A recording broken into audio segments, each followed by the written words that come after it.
Buenas tardes a todos. Bienvenidos una vez más. En esta oportunidad vamos a hablar sobre la organización del flujo de trabajo para crear contenidos digitales. Como un recorderis de los anteriores webinars que han sido una parte introductoria, que hablábamos un poco sobre la diferencia entre un artista conceptual y un ilustrador o un director de arte, cuál era su función dentro de la producción.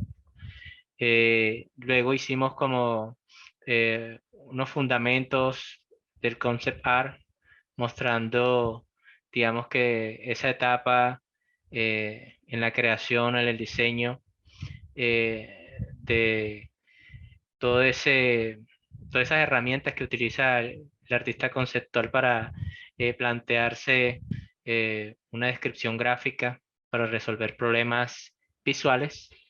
Hoy vamos a tratar el tema ya puntual de un flujo de trabajo para, digamos que un buen desarrollo de un contenido digital, llámese animación, videojuegos, en el campo de la fotografía, etcétera. Eh, Vamos a continuar acá. Entonces, inicio con esta imagen porque en cierta forma, cuando desarrollaba esta imagen, me hacía bastantes preguntas, no solamente de la composición, no solamente de la técnica, ni de esos elementos que un artista normalmente trata de usar para comunicar algo, expresar algo, sino que aquí ya involucraba una narrativa, involucraba un modo vivendi, inclusive se puede ver una temporalidad, una ubicación espacial, eh, digamos que unos elementos que van en cierta forma contándonos eh, qué clase o qué tipo de personajes o de situaciones se podrían desarrollar en este ambiente. Y lo tomé como inicio porque siempre me gusta partir de lo general a lo particular. Y en ese sentido, el desarrollo de este proyecto involucró mucho el tema de la investigación, involucró mucho el tema de tener en cuenta el cuidado al detalle. Y por eso de pronto visualmente es impactante, pero también eh, tiene como esa narrativa. Eh, Voy a compartirles acá un video de cómo, digamos que es ese proceso de deambular por ese compendio de ideas. Entonces, antes de compartir el video, voy a, digamos que a mostrarles que cuando se trabajan con este tipo de imágenes, si pueden ver, por ejemplo, la casa, aquí ya estoy poniendo eh, en escena unos personajes, estoy poniendo un entorno, estoy sumándole más elementos, digamos que la composición a la narrativa de este espacio y, y en cierta forma comenzamos a ver como un tipo de coherencia tanto en el estilo como digamos que en los elementos que componen el entorno, la atmósfera que se está dando con esta puesta en escena. Y eso en cierta forma nos lleva a esto, a lo que tiene que ver con el flujo de trabajo. Entonces, cuando hablamos de flujo de trabajo, siempre estamos hablando de una serie de requerimientos. Y esos requerimientos, en cierta forma, si lo pueden ver aquí, tiene que ver con, digamos que una búsqueda. Y esa búsqueda principalmente se basa en resolver problemas visuales. ¿Cuáles problemas son los que acarrearía la producción teniendo en cuenta un tiempo, teniendo en cuenta un guión, teniendo en cuenta unas expectativas y teniendo en cuenta también un equipo de trabajo? Entonces es cuando, digamos que en base a esos requerimientos, se va desarrollando una investigación. No sé si se acuerdan cuando hablábamos de ver, mirar y observar. Cuando hacíamos ese énfasis era porque en esa etapa investigativa siempre hay ese momento de empaparse, de sumergirse en la idea. Entonces buscamos, como les mencionaba, el tema de los referentes, pero sobre todo de cuando hablábamos de referentes nos referíamos también al imaginario colectivo, digamos que a todo eso que nos evoque una sensación.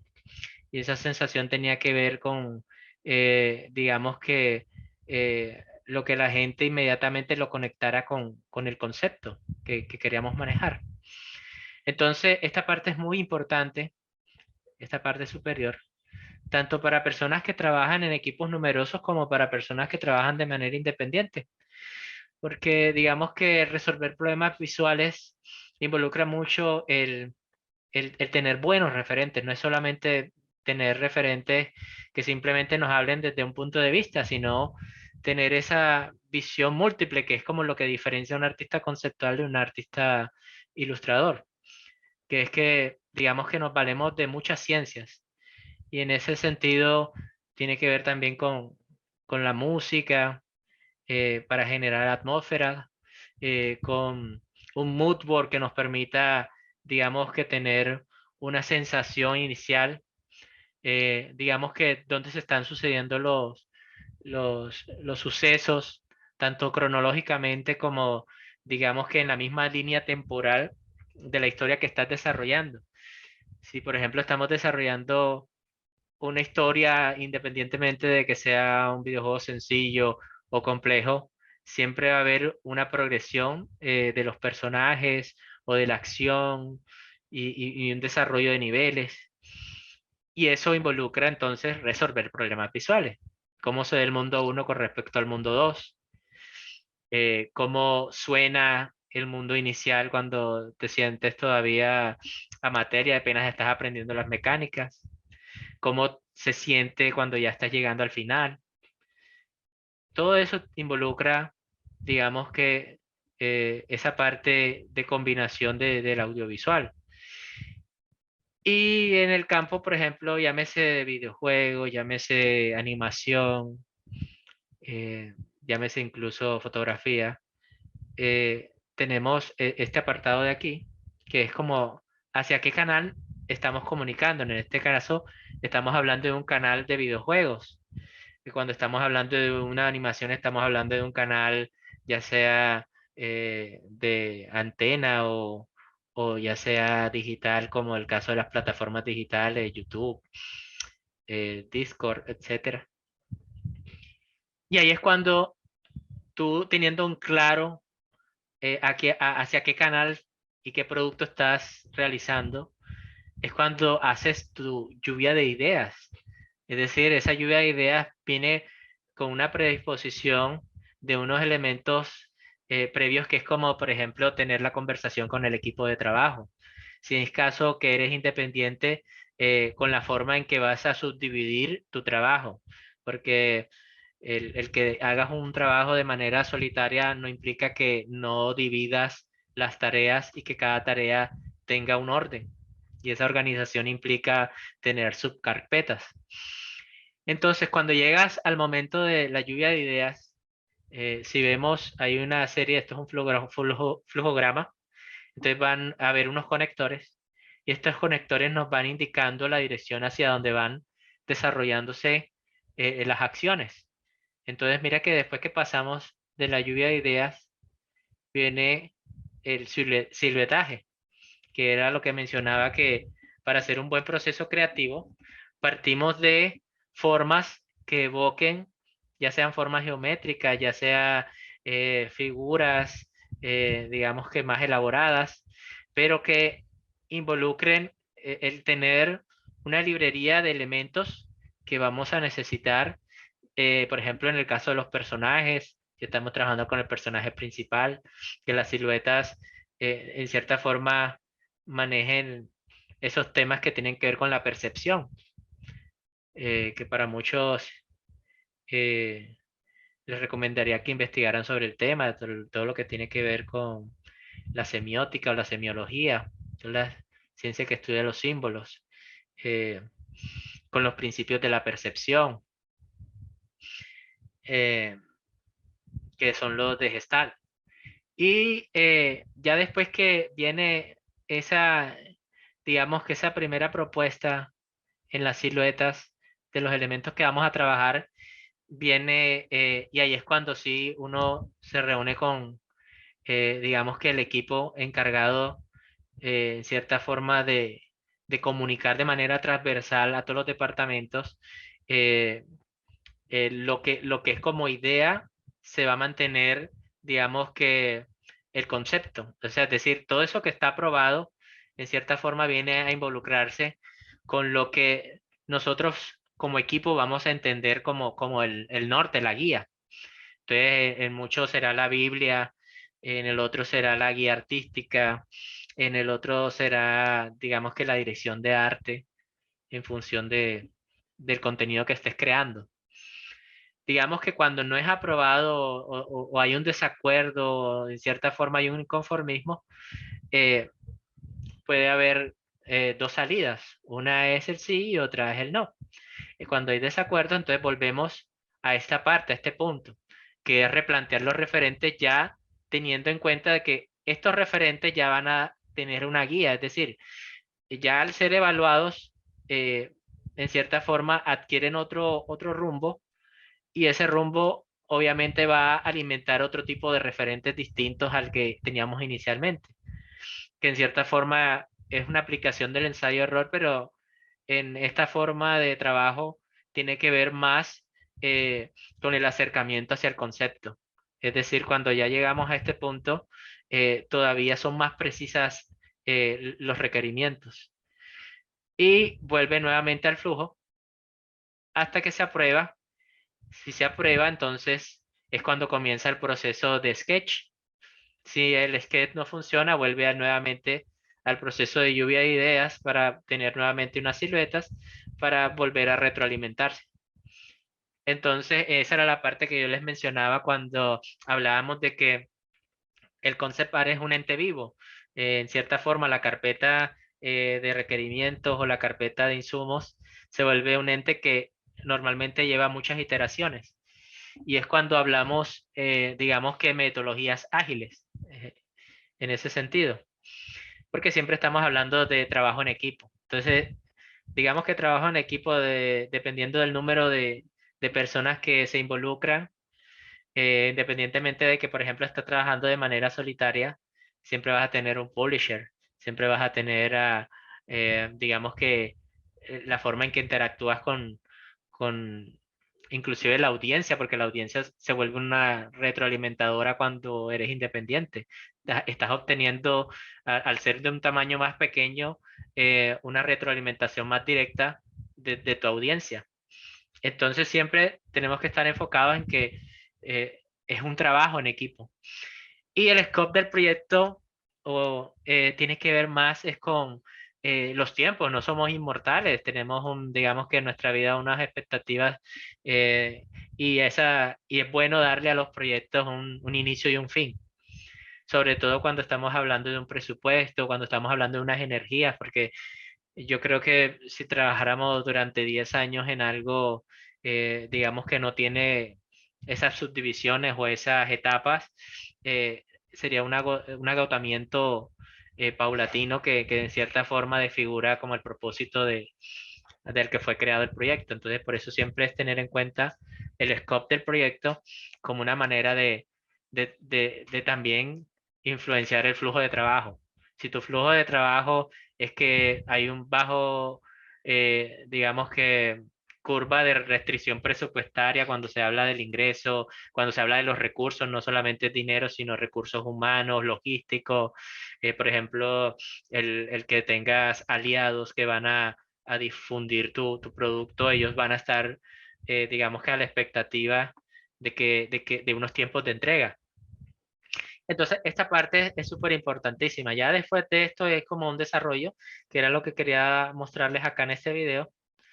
Eh, bueno, esta es una imagen que cuando estábamos haciendo el desarrollo del video, eh, no, nos comunicó como esa parte de lo que expresaba el juego, que era una persona solitaria tratando de, en cierta forma, contarnos una historia. Esto fue como una exploración que hicimos, digamos que buscando el mood del juego. Y en esta contaba la historia como de un ex soldado que tenía que ver con... Entonces, nuevamente, retomando acá, tenemos una imagen inicial que nos muestra, digamos que lo que va a ser la historia. Un ex soldado que regresa o tiene una travesía en unos pueblos en una época, digamos que en que se desarrollaban muchas guerras, que es el siglo XIII, XIV.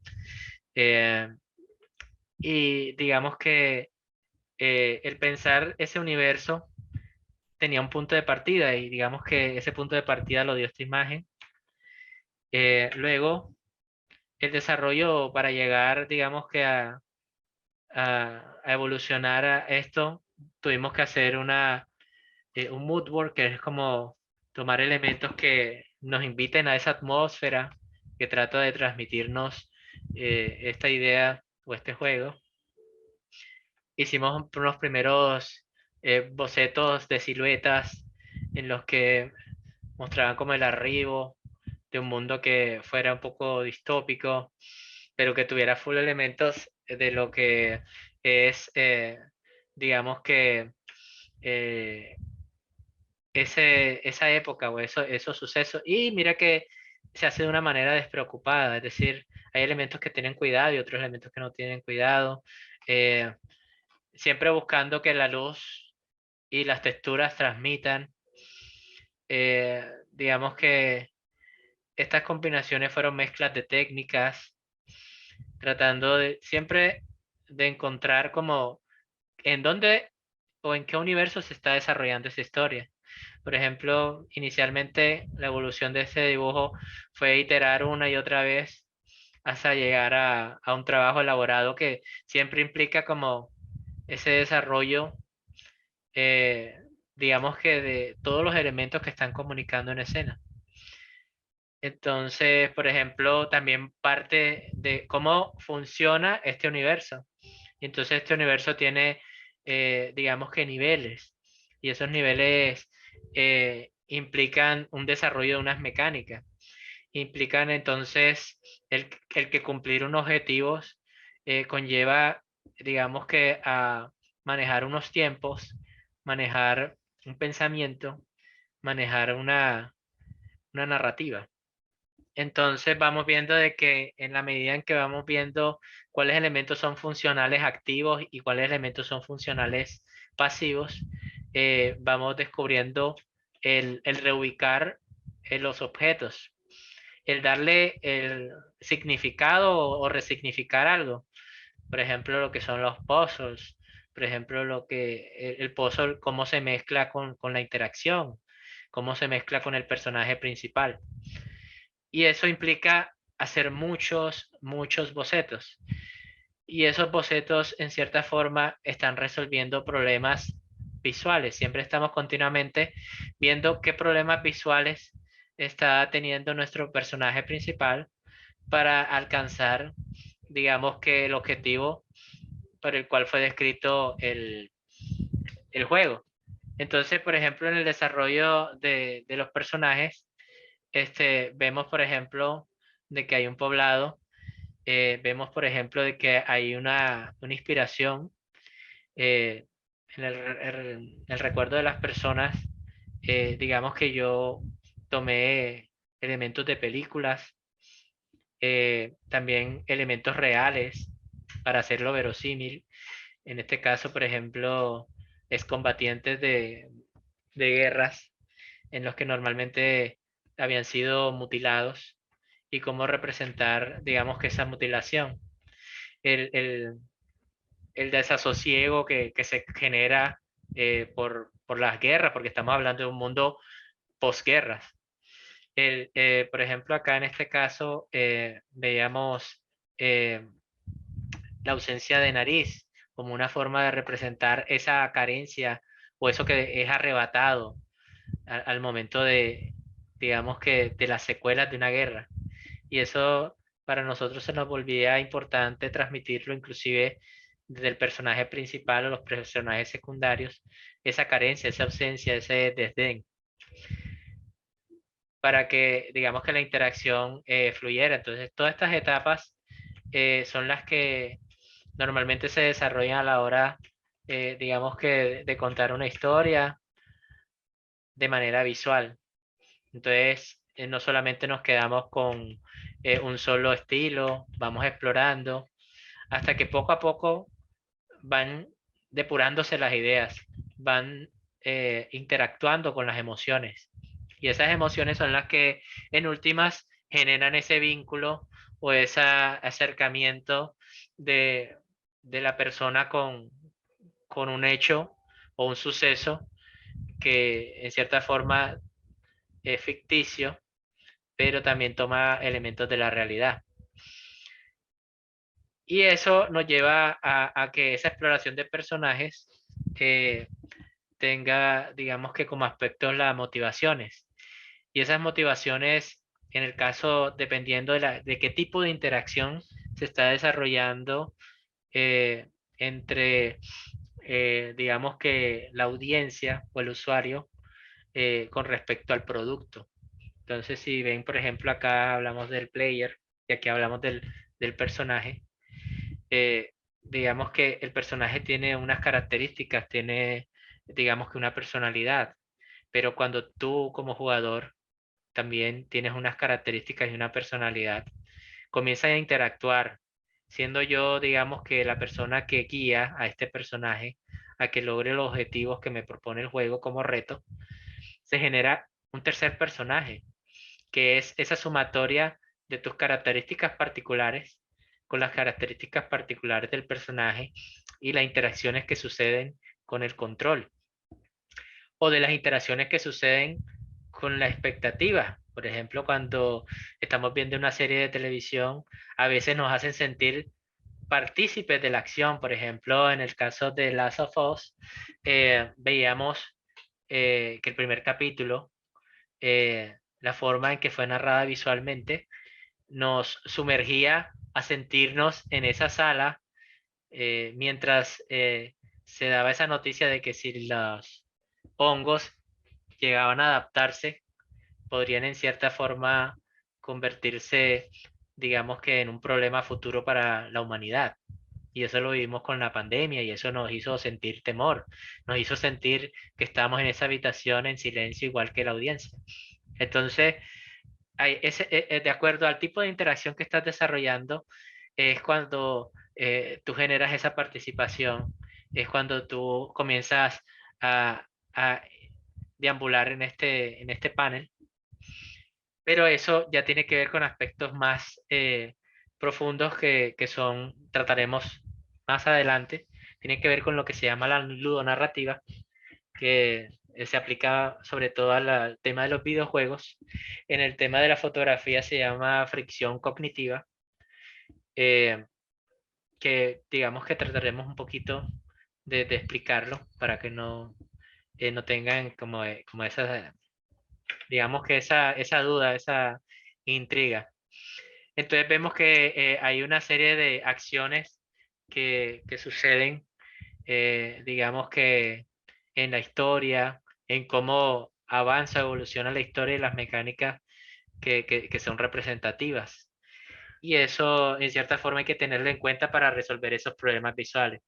Ya cuando teníamos a nuestro personaje principal elaborado, eh, la que, por ejemplo, en este caso, ya se lleva al 3D tratando de que sea lo más parecido al concept art, tanto en la texturización de los elementos, digamos que en el aspecto físico, emotivo, para que conserve, digamos que el mayor número de elementos que comuniquen lo que se buscaba con la conceptualización.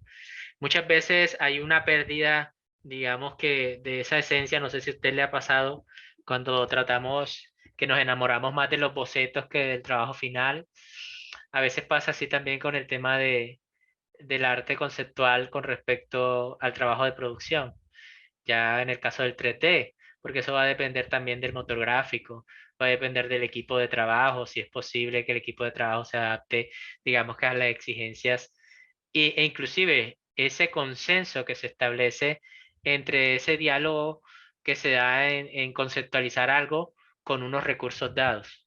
Es decir, de que tú en cierta forma tienes, digamos que una certeza de que vas a llegar a un objetivo, vas a llegar a un producto elaborado, pero con los recursos que tienes. Ya en eso, digamos que como te digo, ahí siempre hay una pérdida o a veces no, o hay un plus, dependiendo, cuando se lleva al 3D.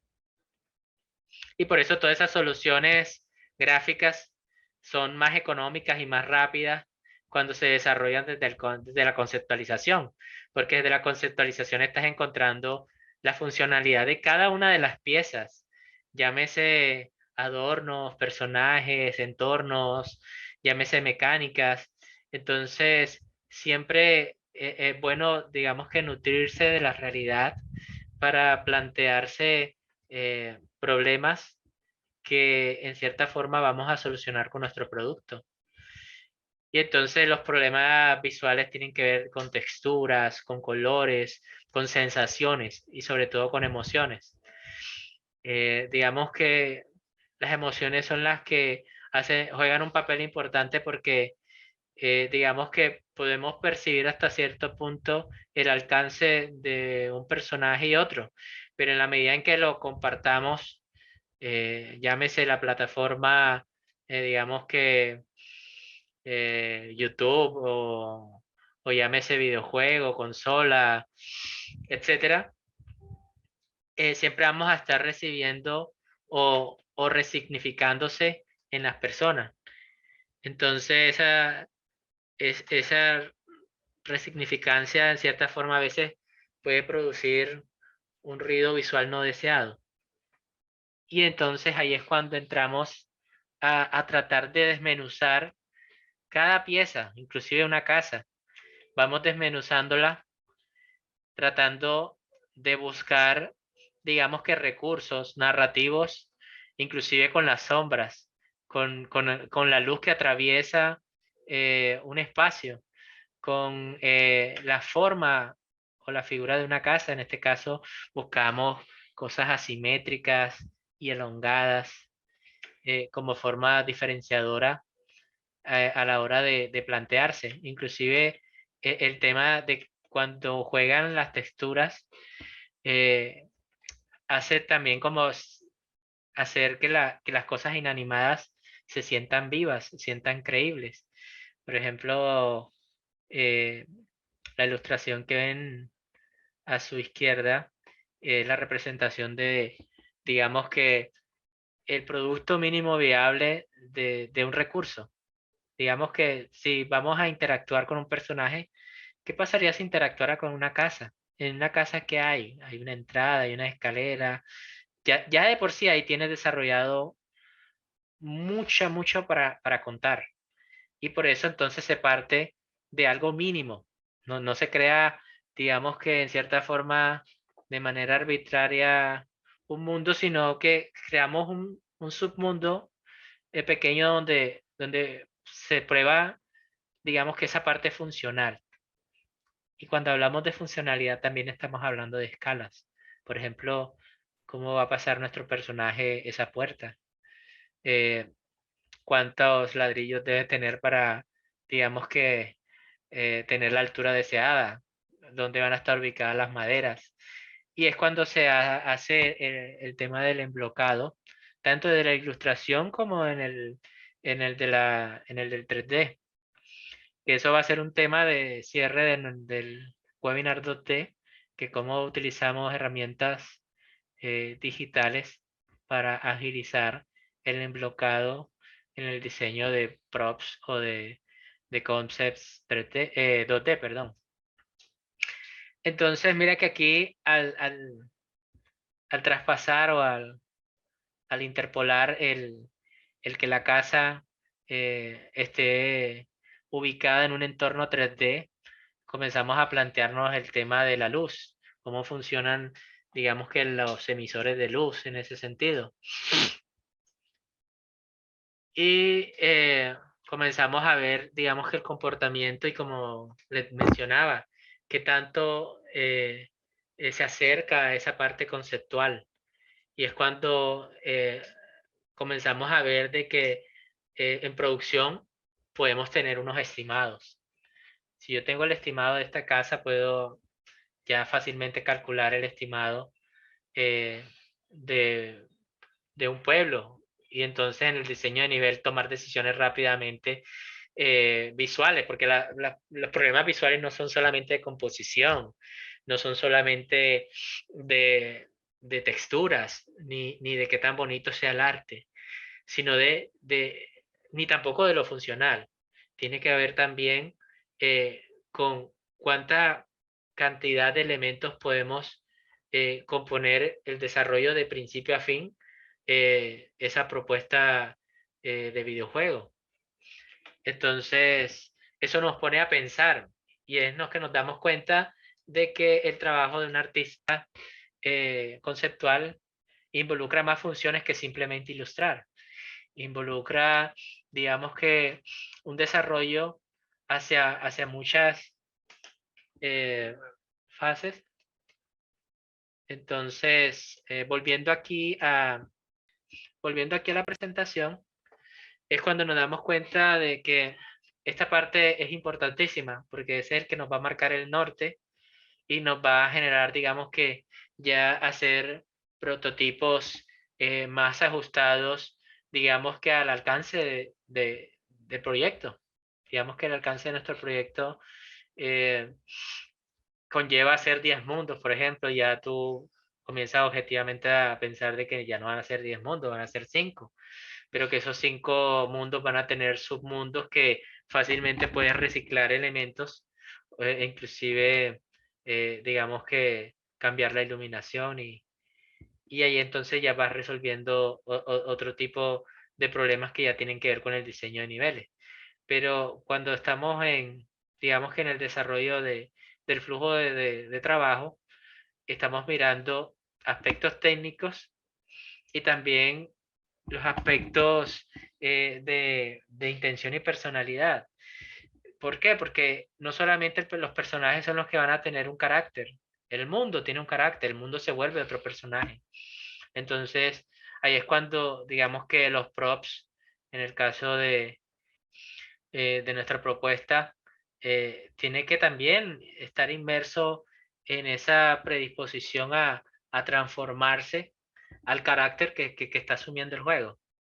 Y es cuando entonces tenemos un sketch final, o digamos que tenemos ya un prototipo funcional, y ahí es cuando entonces se toman otra serie de decisiones. ¿Ya? Para continuar acá un poco, vamos digamos que a plantear, por ejemplo, un poco lo que eran los mapas de ruido, que de cierta forma el mapa de ruido lo que te va a permitir es encontrar otros elementos que hagan juego o a encontrar rápidamente problemas visuales. Acá tengo uno que sí es un mapa de ruido más preciso. Voy a compartir pantalla acá para que puedan ver eh, lo que les mencionaba. Acá tenemos nuestro mapa de ruido. Entonces, en este mapa de ruido, lo que estamos viendo es la lógica de por dónde debería recorrer nuestro personaje o cuál es el camino trazado para que nuestro personaje recorra. Es como cuando, digamos que para un escritor de libros, comienza a crear su universo. Digamos que cada capítulo se convierte en el por dónde quiero que cojas, qué emociones quiero que traduzcas, que descubras. Y ahí se vuelve interesante porque en cierta forma nosotros estamos proponiendo, digamos que eh, una forma de o un punto de vista. Y por eso actualmente se están desarrollando el tema de lo múltiple. Entonces vemos mundos abiertos en los que tú recorres de manera libre, pero siempre hay ese condicionante que te dice, ven acá, o sea, puedes recorrer de manera libre, pero deberías o te recomiendo esto. Y eso se va a volver algo indispensable a la hora de asumir unas sensaciones, porque estás preparando las personas para que en ciertos momentos sientan tensión, en ciertos momentos sientan ese alivio, sientan esa risa, sientan ese momento de sentarse a analizar y a resolver un puzzle. Y esa combinación de una manera ecléctica es lo que nos va a permitir a nosotros, digamos que, dar esa recompensa a esa audiencia. Acá, por ejemplo, acá yo tenía un ejemplo de eso, lo que les hablaba de la disonancia ludonarrativa. Si vemos en el caso de Last of Us, vemos que la historia, como transcurre en el juego y de la forma en que es asimilada, es totalmente diferente a la serie televisiva. O sea, en la serie televisiva no podemos, digamos que en cierta forma, ser unos agentes activos como en el juego. Y entonces la interacción cambia. Y por eso entonces se basan de otros elementos narrativos para que vivas esa emotividad del juego o esas sensaciones de una manera, digamos que adaptadas al medio en el que se están desarrollando, que en este caso es un medio televisivo. En el caso de la fotografía, hay una cosa muy interesante que habla de la fricción cognitiva, que es algo similar a la disonancia ludonarrativa. No quiero que las confundan porque en cierta forma el primero es un concepto más dirigido hacia los videojuegos, el segundo tiene que ver más con el cómo asimilamos las imágenes. Siempre que pensamos una imagen la estamos pensando o la estamos abordando desde la belleza o desde la estética, pero olvidamos que una imagen se vuelve interesante en la medida en que nos cuenta y qué es lo que nos hace sentir. Entonces, digamos que en el tema compositivo sí hace parte importante, pero en el de colocar los elementos, por ejemplo, en este caso, la disonancia que genera este personaje aquí haciendo la fila, nos hace replantearnos la fotografía y mirarla nuevamente, haciendo una segunda lectura, cosa intencional que hace el artista, que plantea las fotografías, y eso lo hace interesante, porque digamos que en cierta forma se vuelve una fotografía difícil. Y cuando hablamos de fotografía difícil, hablamos de una fotografía incómoda, de una fotografía inquietante, de una fotografía que nos lleva, digamos que, a la laboriosidad, a ser arduos a la hora de la lectura. Entonces comenzamos a tratar de entender las simbologías, por ejemplo, el orden de los números, porque ella tiene el 60 y va en un orden 5 6 7. Comienza entonces, nos volvemos personas indagando, leyendo, haciendo una lectura. Entonces no es lo mismo ver, mirar y observar. Cuando observamos estamos haciendo una lectura y cuando hacemos una lectura sentimos, hacemos reflexiones y eso en cierta forma enriquece el diálogo que establecemos con nuestra audiencia, con nuestro público, con nosotros mismos. ¿Ya? Y por eso lo puse acá en esta parte de la charla, hablando un poco de la ludonarrativa, porque se vuelve un tema de resolver problemas visuales, de enseñar o de hacer una pedagogía visual ah, de una manera, digamos que amable, para que en cierta forma esa apreciación, por ejemplo, por eso miramos muchos juegos, jugamos muchos juegos, esa apreciación es la que nos permite pulir la forma en cómo vamos encontrando nuevos problemas visuales para tener otras nuevas propuestas, otros prototipos. Y esos prototipos, por eso esta parte toma mucha relevancia, porque en cierta forma nos hace reflexionar cómo estamos innovando. Y mira que el caso de cuando se crearon los mapas de ruido fue mucho tiempo después de la creación de los videojuegos porque surgieron nuevos problemas. Y por eso puse esta imagen de pronto un poquito alejada de lo que tenía que ver con el mapa de ruido original, que era esto blanco y negro, porque aquí ya en cierta forma ya yo estoy involucrando el tema de dónde iluminar, porque si yo hago, digamos que un primer recorrido implementando, voy a comenzar a descubrir cosas, voy a descubrir de que por lo menos van a haber personas que cojan por un camino que yo no deseo que cojan.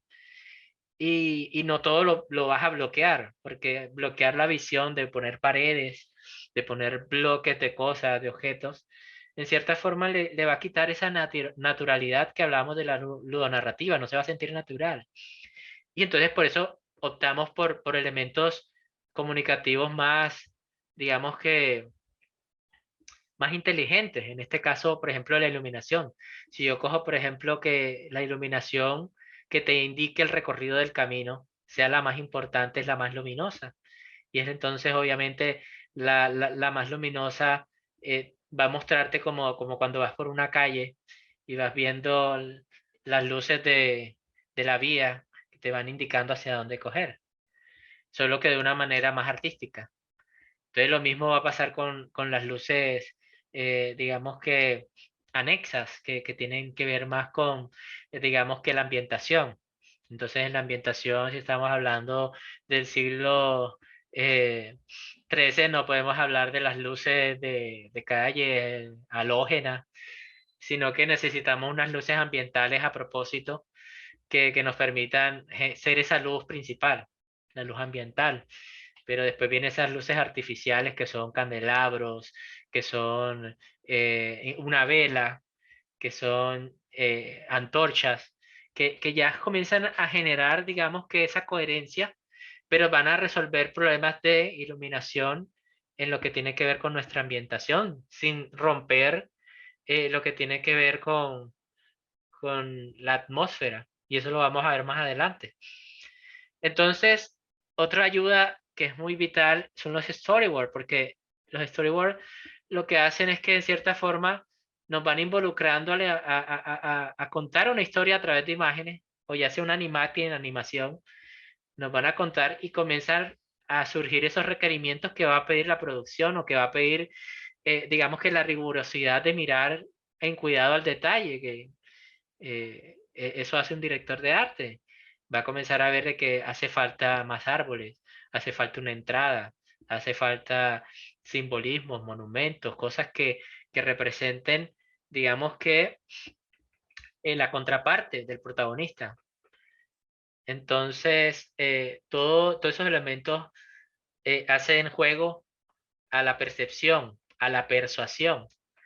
Entonces, aquí es cuando tenemos un flujo de trabajo real. Entonces, acá en este caso, digamos que de todo eso que vieron al inicio, uno, uno partiría, digamos que del desglose, de teniendo en cuenta unas limitantes que son los recursos, uno hace una buena planificación.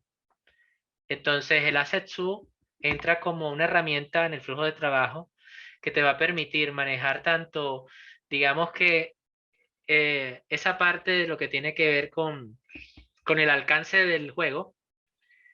Digamos que si tenemos mucho presupuesto podemos utilizar, digamos que toda la parafernalia que tiene que ver con ambientar una zona específica con esa cantidad de árboles, plantas, etcétera. Pero cuando, digamos, no pasa eso, tú tienes que tomar decisiones inteligentes y en ese caso tú puedes tomar la regla de tres, que son tres elementos dados de tres maneras diferentes: pequeño, largo, mediano, digamos que aplanado, duro, rígido, etcétera.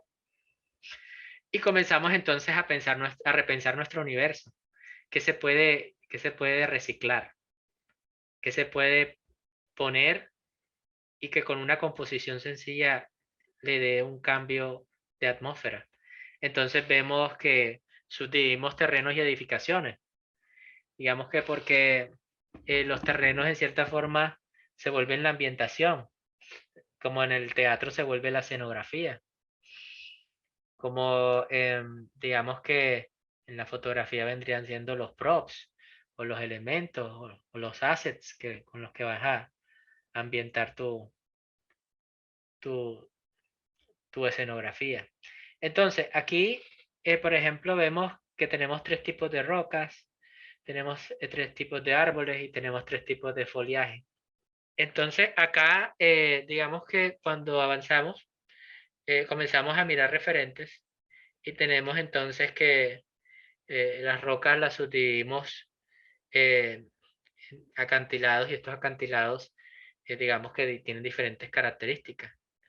Si yo voy a repensar de que mi escenografía tiene, digamos que formas montañosas, primero tengo que ver en qué entornos se están desarrollando para yo poderme plantear, digamos que yo siempre voy a necesitar una altura determinada, pero si yo creo unas tileables, yo puedo, cuando me refiero a tileables, son como esas piezas de rompecabezas que tú puedes sumar una con otra, así como un Lego, y cuando lo vas escalando a, digamos que a las necesidades de tu, de tu narrativa. Si quieres hacer digamos que unos acantilados amenazantes, etcétera.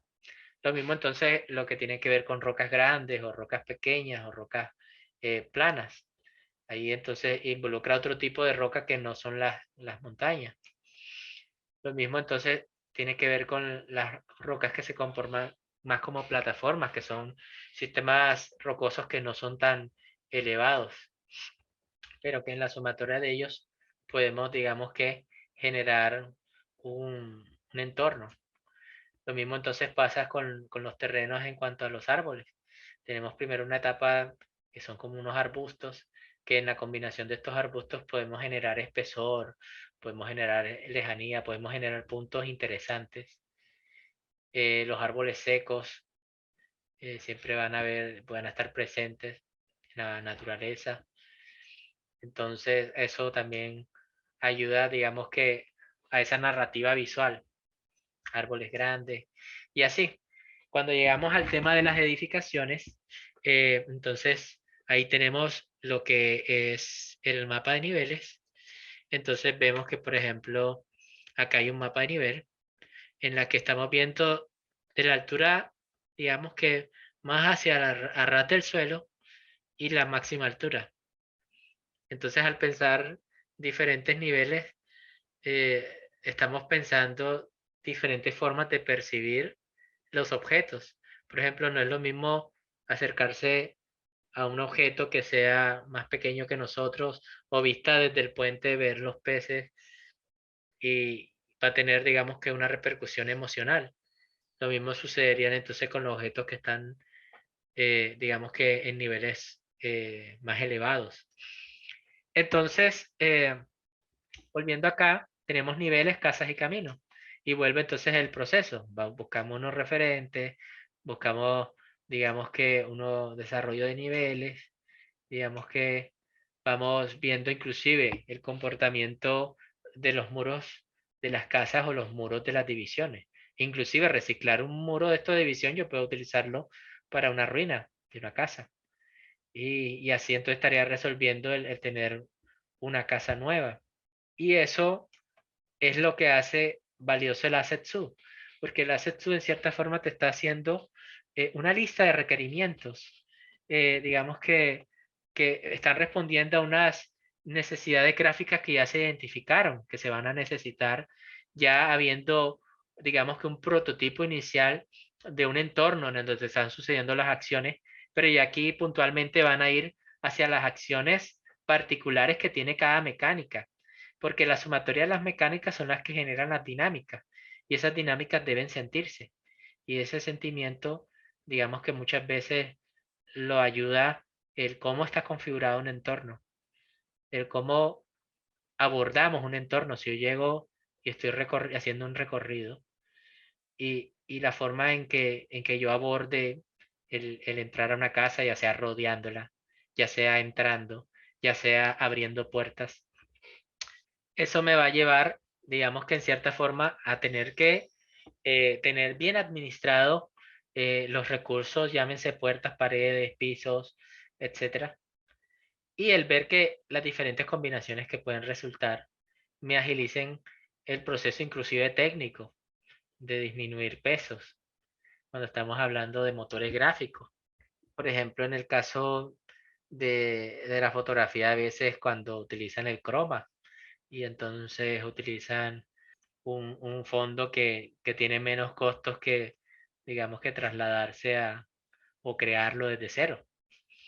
Entonces, ahí es cuando en el desarrollo, digamos que de estas ideas, uno piensa lo importante que son las escalas, los detalles, la ambientación, qué objetos hay en el entorno, digamos que de manera activa y de manera pasiva.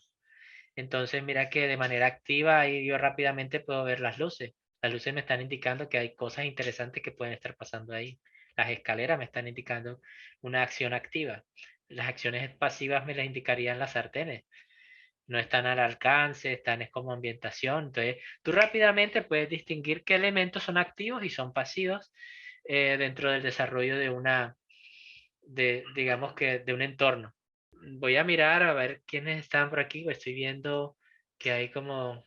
Bueno, si tienen preguntas, pueden ir, digamos que enviándonos sus preguntas y vamos a ir desarrollándolas en la medida en que vamos, digamos que llevando la charla, para ver si están entendiendo o si es necesario, digamos que una profundización de algún concepto, algún tema. Acá, como les comentaba, vamos a tratar de nuevamente compartirles el video. La idea del video básicamente es que ustedes puedan, digamos que entender ya en la práctica el cómo se va, digamos que desarrollando los cambios a los cuales va a ir, digamos que tomando la producción, porque hay decisiones difíciles que se tienen que tomar con respecto a, digamos que tener que digamos que detenerse antes que continuar. Entonces, es importante, digamos que manejemos esa parte de lo que tiene que ver con las metodologías ágiles. Porque en las metodologías ágiles lo que estamos haciendo es una administración de tareas. ¿Para qué? Para poder estimar mejor las tareas. Entonces, obviamente, cuando una tarea no se ha realizado, no se puede calcular el tiempo real de esa tarea, se puede estimar. Y la diferencia que se desarrolla entre la estimación de la tarea y la tarea efectiva a veces lleva varias iteraciones. Entonces, voy a compartirles el video ya acá lo... Entonces, aquí como pueden ver, todos estos elementos que se desarrollaron hacen parte de ese asset zoo. Es decir, se hicieron tres casas, se hicieron tres tipos digamos que de árboles, tres tipos de arbustos, tres tipos de madera. Y en la medida en que se iba haciendo una composición del entorno, mire, podemos crear un universo interno, un universo propio. Y las características de este universo eh, no se sienten, digamos que, simétricas, se sienten más orgánicas. Y eso fue posible gracias a una buena planificación, a plantear, digamos que, cómo se pueden hacer esas piezas de rompecabezas que puedan reciclarse. Mira, por ejemplo, los arbustos o inclusive la hierba. Por ejemplo, mira acá, tenemos réplicas de esos arbustos, pero de una manera en la que, digamos que la combinación de siluetas nos invitan a entender este universo de una manera más orgánica. Por ejemplo, vimos acá los pedestales de las puertas y eso. Las ventanas también, los tipos de ventanas. El terreno, la textura del terreno fue una de las cosas que nos tomó bastante trabajo porque no queríamos acercarnos a la realidad. Es decir, que es una estilización que trata de que se sienta videojuego, que no sea como que una fotografía ahí de mega scan sacado de un terreno, una textura, no. Se creó el arte de la textura como tal y después se pasó a un asset de terrenos que vamos a ver más adelante. Aquí, por ejemplo, en la presentación. Aquí vemos un entorno, por ejemplo. Si vemos, hay un reciclaje del 2D, de lo que eran los arbustos, y en la forma en que tú haces la composición se siente orgánico, o sea, es decir, tú debes recorrer esos espacios, debes mirar, investigar detenidamente para que, digamos que se sienta natural en la implementación de elementos que se repitan. Entonces, por ejemplo, el tema de las rocas, aquí vamos a observar. Hola, aquí nos preguntan. Yo estoy tratando de hacer mi portafolio enfocado en ambientes y backgrounds. Me gustaría saber de este proceso que mostraste, ¿qué podría colocar para mostrar mi proceso? Bueno, una pregunta muy interesante. Siempre cuando estamos haciendo, digamos que esa etapa de lo que tiene que ver con el portafolio, lo importante es, digamos que, hacer un recorrido. Y ese recorrido tiene que ser lo más honesto posible, porque el portafolio siempre tiene que ver con tus habilidades, sobre todo blandas, o sea, tus habilidades para pensar y resolver problemas, digamos que en este caso de ambiente. Entonces, ¿qué tan rápido, por ejemplo, te adaptas a mostrar un ambiente en las diferentes estaciones? Entonces, ¿cómo es tu proceso de recolección de referentes también? Entonces eso a las empresas les llama mucho la atención porque en cierta forma pueden descubrir rápidamente qué tan rápido te puedes adaptar a, digamos que, el tener que resolver problemas gráficos de acuerdo al enfoque de la empresa. Si la empresa, por ejemplo, hace productos para niños y en cierta forma no son realistas, entonces, ¿qué tan rápido, qué tan versátil eres a la hora de plantear esos entornos que respondan a ese tipo de producto que tiene sus características particulares?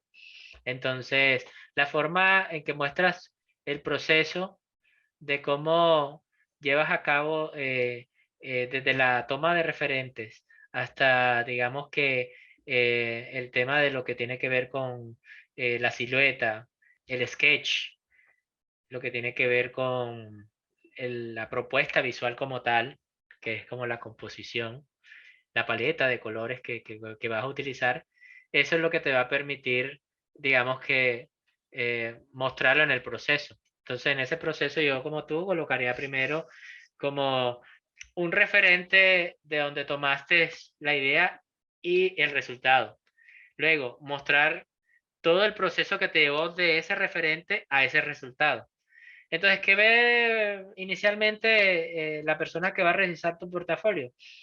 Va a revisar primero el que partiste de un inicio y cómo llegaste a un final.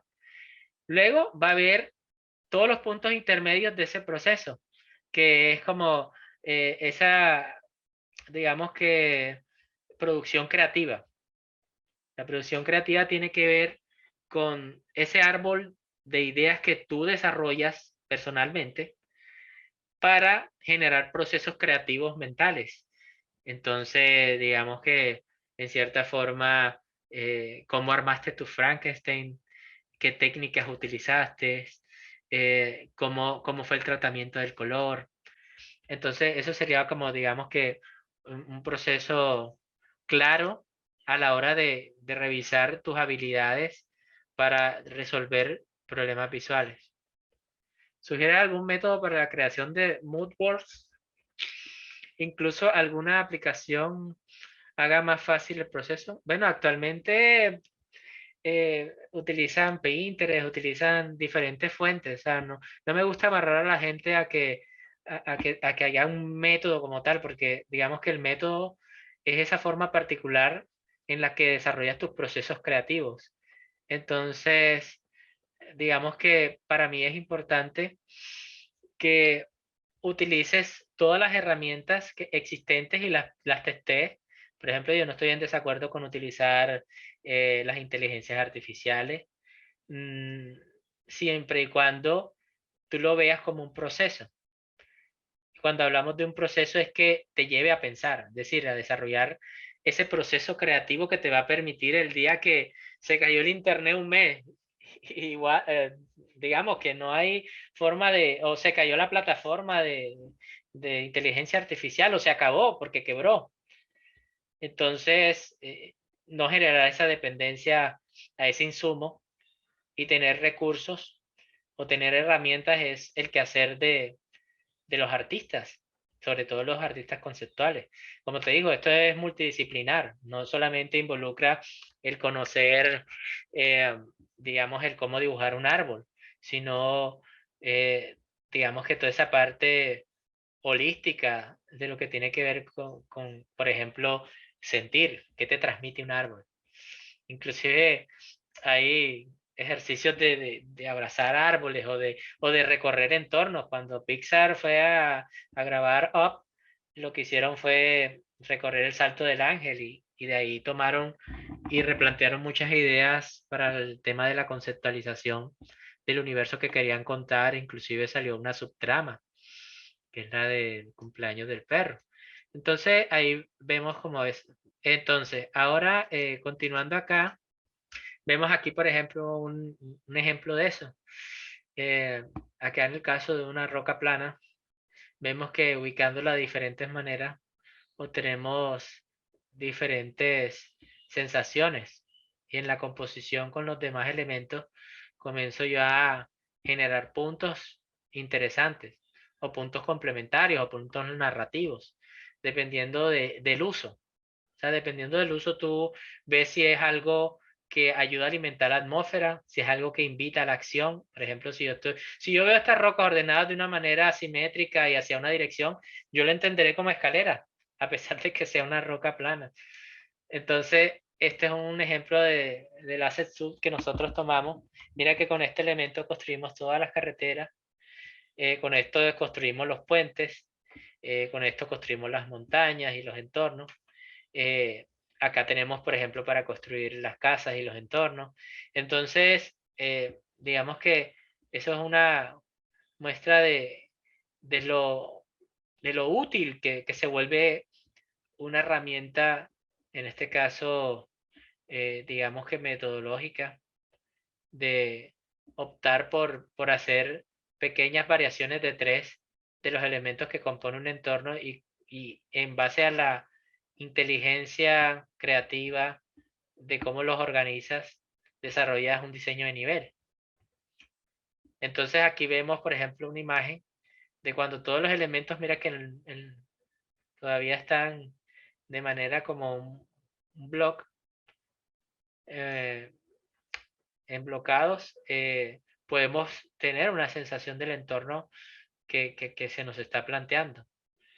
Aquí el personaje principal sí ya tiene todas sus texturas, pero cuando vemos los entornos simplemente están ubicados de una manera, digamos que eh, organizada. Puntualmente te está invitando a recorrer un espacio. Aquí vemos, por ejemplo, aquí ya nos salimos, es un ejemplo de otro juego que estábamos desarrollando. Pero volviendo aquí al tema de lo que tiene que ver con el mapa de ruido y sobre todo lo que tiene que ver con esta parte eh, del, del flujo, vemos que esto nos permite a nosotros, digamos que encontrar o tener un recurso que nos va a permitir divagar menos a la hora de adentrarnos a la producción. Mira que después cuando vemos otros lineamientos es cuando vemos si hay una necesidad de que sean animados, qué va a ser animado y qué no va a ser animado, porque hay objetos que, por ejemplo, una mesa no necesita animación. Eh, Vemos también como que esa necesidad de generar unas segundas pruebas de color. Esa prueba de color, en cierta forma, nos permiten explorar temperaturas, explorar intensidades de acuerdo a en qué momento está sucediendo la acción. Entonces, dependiendo de eso, ya entonces tenemos una paleta de colores definitiva. Vamos a ver en el chat. ¿Podrías hacer una analogía de cada una de las etapas de flujo que presentas al principio con las diferentes diapositivas que has manejado durante la presentación? Digamos que cada una de estas etapas del flujo podemos verla de diferentes maneras. Por ejemplo, cuando estamos hablando, bueno, cuando hablamos de la parte de referentes tenía que ver más con cuando estamos haciendo esta parte del mapita de terrenos, estamos haciendo, digamos que una investigación y en esa parte investigativa tomamos fotografías, ya sea de juegos o de cosas que nos evoquen hacia dónde queremos llevar las ideas. Eso sería entonces, en esa etapa, el papel de los referentes. Es decir, en la construcción de nuestro asset sub, siempre vamos a partir de referentes que nos inspiren a, digamos que encontrar rápidamente esos problemas que van a venir en la preproducción, que es como, digamos que ya vienen otros aspectos que son el estilo. Por ejemplo, aquí ya al pasar de los referentes a una lluvia de ideas, ya en la lluvia de ideas yo comienzo a plantear un estilo, ya yo comienzo a plantear el desarrollo, digamos que de unos entornos que responden a un tipo de estilización, que ya vienen inmersos en una narrativa. Ya después, digamos que de esa, digamos que lluvia de ideas, que en este caso permite tener como un cierto grado de aprobación, es que se van haciendo, digamos que el tema del ajuste de las paletas de colores, de lo que tiene que ver con la implementación de las composiciones. Entonces, acá en el video, por ejemplo, podemos ver que el tomar cada una de estas etapas, digamos que nos lleva a reflexionar qué tan coherente está siendo a la hora de contar desde lo inmóvil lo que va a ser la interacción que va a recibir el jugador. Por ejemplo, si yo viera un castillo, por ejemplo, si en este caso yo acá al llegar al puente viera un castillo que fuera muy llamativo, por ejemplo ese, yo sé que ahí voy a efectuar una acción. Si yo, digamos que en cierta forma, hay, hay, por ejemplo, una casa que se distingue de las demás, yo voy a sentir que ahí hay algo importante por hacer. Si no hay nada importante por hacer, estoy generando una disonancia, porque está rompiendo esa coherencia con, con el que interactúa con la propuesta, con el entorno. Entonces, volviendo a la pregunta, la analogía de esas etapas sería esa parte. Primero, tener un referente hace alusión a tener un acercamiento con la idea. Tener una parte de bocetos hace una relación con lo que tiene que ver con mirar, es decir, que se vuelva interesante. Y observar tiene que ver más ya cuando está el diseño de nivel, que es cuando tú en verdad estás interactuando con la escenografía y con los elementos para que estos elementos en cierta forma se vuelvan las pistas que necesita el jugador para avanzar. Todo aquello que te invite a avanzar. Porque como todo producto tiene un inicio y tiene un final. Entonces, espero que eso haya respondido a tu pregunta. Volviendo acá a la presentación, tenemos que, por ejemplo, este es otro ejemplo. Este es un juego que estábamos desarrollando y mira que ya las características visuales, ya aquello que tiene que ver con todo lo que es la colorización, las formas, todo eso hace parte de lo que comunica. Y aquí tenemos el asset sub, que si viendo los elementos, cada elemento va jugando en la medida en que nos está contando, digamos que el entorno, nos está contando la funcionalidad de cada uno de los elementos, inclusive nos permite visualizar hacia dónde o qué debemos sentir a la hora de jugarlo. Entonces, siempre los aspectos que tienen que ver con iluminación, con ambientación, que vienen siendo como unos anexos, esos siempre hay que tenerlos en cuenta a la hora de la disposición de los elementos en el espacio. Es decir, para generar una construcción de una composición visual en un plano 2D, siempre vamos a tener una imagen en dos dimensiones.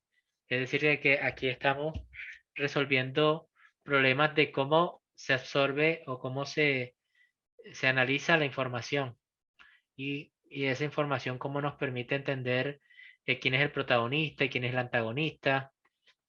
Bueno, vamos a ver acá, creo que hay una pregunta. ¿Cuál ha sido el juego indio AAA que más te ha impresionado su dirección de arte? Bueno, esa ya es una pregunta más personal y creo que en ese sentido, eh, digamos que a mí siempre me han apasionado los juegos que tienen que ver con el terror, con vampiros. Entonces para mí Castlevania siempre ha sido un juego que me ha impresionado porque logras en cierta forma, digamos que adentrarte en la esencia de los personajes, en cierta forma, digamos que la fantasía que ahí te plantean tiene esa mística.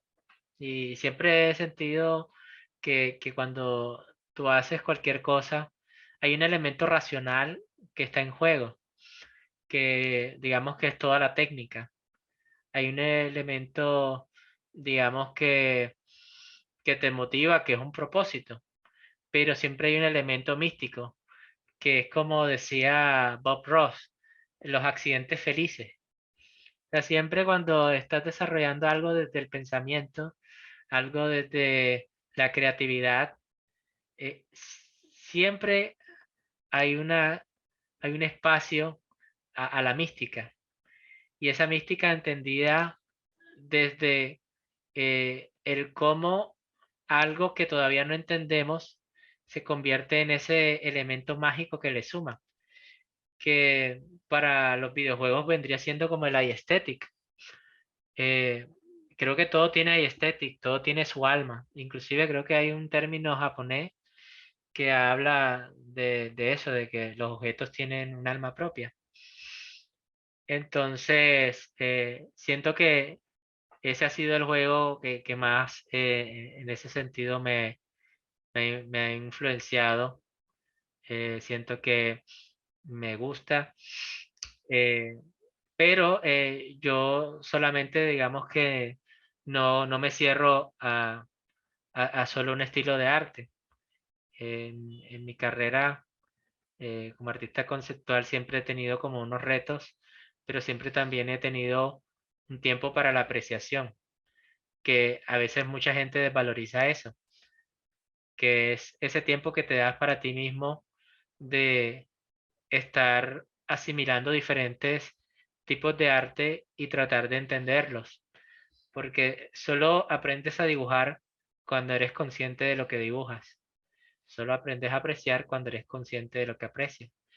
Entonces, entre más refinamos nuestra capacidad de comprensión, inclusive más que comprensión es como cómo lo asimilas desde todos los sentidos, la percepción, la sensación, la emoción. eh, Viene entonces digamos que a darte una libertad artística para poder proponer, para poder, digamos que, eh, reinterpretar. No sé si ustedes cuando entienden el término innovación, la innovación involucra mucho eso del salirse de, de la caja y encontrarle una manera útil y novedosa a las cosas que ya existen. Entonces, con esta imagen me despido. Espero que sigan intentando, que sigan indagando, que sigan sintiendo, que sigan cuestionándose, para que puedan, eh, digamos que, desarrollar cada uno su forma de... Aquí creo que veo una pregunta. ¿El estilo visual es un tema que se aborda desde la lluvia de ideas hasta el sketch? ¿Puede llegar a cambiar en el camino? Como concept art debes estar no solo capacitado para abordar el diseño de personajes, escenarios y demás, sino también el estilo artístico.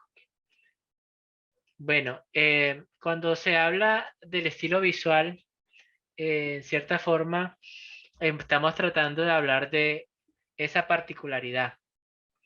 Por ejemplo, no sé si ustedes han visto a este director de Joven Manos de Tijera, que ahora se me escapa el nombre.